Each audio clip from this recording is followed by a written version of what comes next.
তুই ইংলিশে 80 বানান কর। হ্যাঁ ইংলিশে 80 বানান কর। এ ভিডিও অফ করে কইতাছে তুই ইংলিশে 80 বানান কর। এস এস ক কি খাও? ক কি এস আসি শেষ কি? এ এস আসির ইংলিশ কি? বুঝি নাই আসির ইংলিশ কি? তুমি কি কমে আসি রিং দেখো। দেখো এর আশির ইংরেজি কেন তোর কথা বুঝে নিল যেমন একের ইংরেজি কি 1, আসির ইংরেজি কি? ও আচ্ছা আশির ইংরেজি তোমার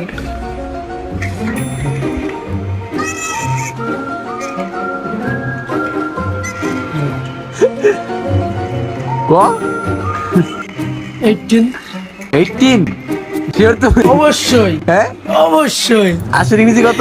18 আবার ক আসির ইংরেজি কত? 18 আসির ইংরেজি 80 18 না 18 তো 18। ধরে গেছি ম্যাডাম এই যে পক, এই যে পক। ধরো ম্যাডাম